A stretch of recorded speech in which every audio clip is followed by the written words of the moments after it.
तो एक professional rig बनाने के लिए आपको कस्टम शेप्स की भी ज़रूरत होती है। सिर्फ इतना रिग करने से हमारी रिगिंग कंप्लीट नहीं हो जाती है। कई बार हम बॉन्ड्स को इस तरह से देखना नहीं चाहते हैं, कुछ ऐसा लुक देना चाहते हैं जिनकी मदद से हम आसानी से समझ सकें, हमारा जो एनिमेटर है वो आसानी से समझ सके कि इस बॉन्ड से हम क्या करने वाले हैं, क्योंकि हमको मैकेनिज्म पता है लेकिन हमारे एनिमेटर को नहीं पता।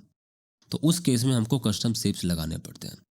जैसे कि मैं आपको बताता हूँ, सबसे पहले मैं एडिट मोड में आया, एक ऑब्जेक्ट मोड में रहा और इन दोनों को मैंने हाइड कर दिया। अब मैंने अपने कलेक्शन का नाम नहीं दिया था अब तक, तो इसका नाम देता हूँ बॉल रिग्ड, या फिर बॉल ही नाम रखते हैं इसका। हाँ, तो शिफ्ट ए दबा के, पहले शिफ्ट सी दबा के मैंने अपने कर्सर को नॉर्मल जगह पर ले आया और शिफ्ट ए दबा के मैं एक सर्कल ऐड करूंगा। एडिट मोड में जाके और वर्टेक्स मोड में आके टॉप व्यू में आऊंगा और इन सारी वर्टिसेस को यहां से डिलीट कर दूंगा, साथ में इनको भी डिलीट कर दूंगा। या फिर नहीं, इनको भी रखते हैं क्योंकि इनसे हम शेप बनाने वाले हैं। तो मैंने इस वाली वर्टिसेस को यहाँ से डिलीट कर दिया और इन दोनों वर्टिसेस को सेलेक्ट किया और वाई की तरफ मैं 0.5 एक्सटेंड कर दूंगा।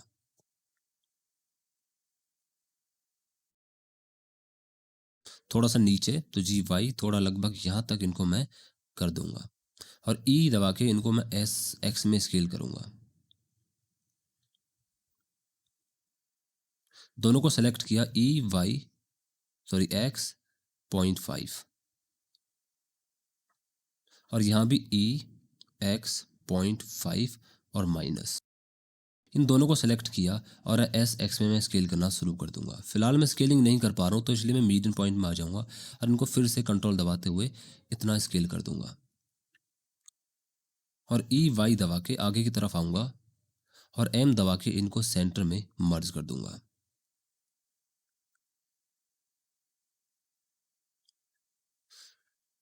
उसके बाद मैं इन वर्टिसेस को यहाँ से काट दूंगा, तो नीचे से 3 वर्टिसेस और इधर वाली 3 वर्टिसेस को मैंने एक्स दबा के काट दिया और अपने इसको सेलेक्ट किया और मिरर मॉडिफायर में आके और इसको वाई के अलोंग में मिरर कर दूंगा और फिर अपने मिरर मॉडिफायर को अप्लाई कर दूंगा। फिर मैंने इसको सेलेक्ट किया एडिट मोड में, शिफ्ट डी दबा के इसको मैं 90 डिग्री रोटेट कर दूंगा और सबको सेलेक्ट करके एम दबा के जो पास पास वर्टिसेस होंगी उन्हें मर्ज कर दूंगा। तो इस तरह से मेरी एक बेसिक कस्टम शेप बन के तैयार हो गई है। तो उसको मैं एक्स डायरेक्शन में थोड़ा सा मूव कर लूंगा, लाइक GX1, GX5 मूव कर लूंगा। उसी तरह से मैं बाकी शेप भी दे सकता हूँ, लेकिन पहले हम सीखते हैं कि किस तरह से आप बाउंस की जगह कस्टम शेप को अप्लाई कर सकते हो।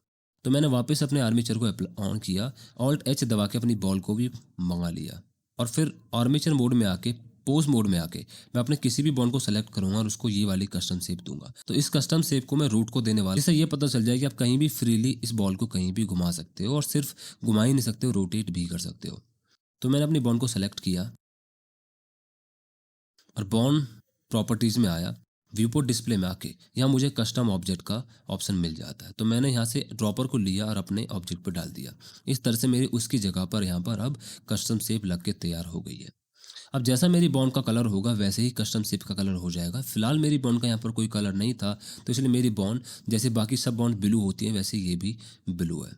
अब मैं इसको यहाँ से थोड़ा स्केल कर सकता हूँ, लाइक एक्स में, वाई में, या फिर तीनों को एक साथ स्केल कर सकता हूँ, या फिर मैं यहाँ से स्केल टू बॉन्ड लेंथ को हटा सकता हूँ ताकि अपने हिसाब से खुद तो खुद मेजरमेंट ले ले। और अब मैं इसको थोड़ा सा स्केल कर सकता हूँ कुछ इस तरह से। चाहे तो इसको मैं एक्स में मूव कर सकता हूँ, वाई में मूव कर सकता हूँ, जेड में भी मूव कर सकता हूँ और साथ में इसको मैं रोटेट भी कर सकता हूँ किसी भी पर्टिकुलर एक्सिस पे। और अगर आप यहाँ से चेंजेस नहीं करना चाहते हो तो वापस आप अपनी कस्टम शेप के पास जाते हो और अपने कस्टम शेप के एडिट मोड में चेंज करते हो। जैसे आप वहाँ पे चेंजेस करोगे तो वो चेंजेस आपके यहाँ भी होते हैं। तो इसी तरह से मैं बाकी कस्टम शेप्स बनाऊंगा और जल्दी से उन कस्टम शेप्स को भी असाइन करूंगा।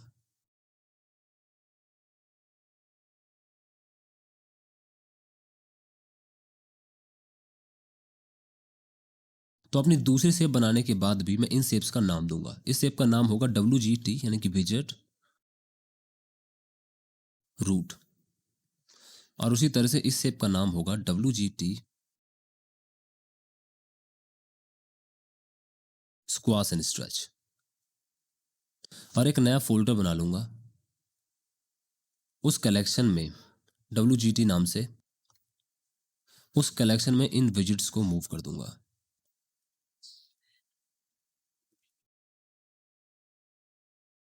फिर वापस से अपनी बॉल को अनेबल करूंगा और पोज मोड में जाके फिर से अपनी जो बॉन्स हैं उनको स्क्वाश और स्ट्रेच वाली कस्टम शेप दे दूंगा।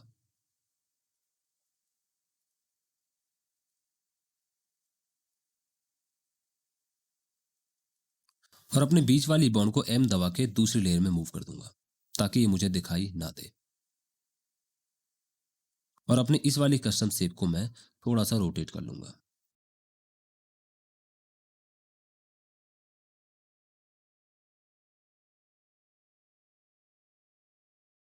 हाँ, तो अब मेरी बॉल कस्टम शेप के साथ पूरी तरह से बन के तैयार है। मैं एक बार चेक कर सकता हूँ कि क्या मैं इन कस्टम शेप से अपनी बॉल को एनिमेट कर सकता हूँ।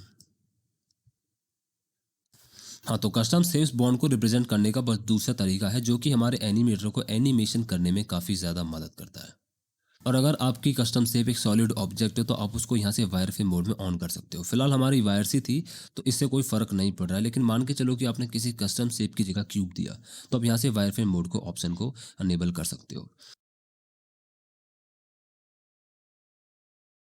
तो अब आगे की वीडियो टाइम लैप्स होगी जिसमें मैं अपने कैरेक्टर को और गन को भी कस्टम शेप्स दूंगा।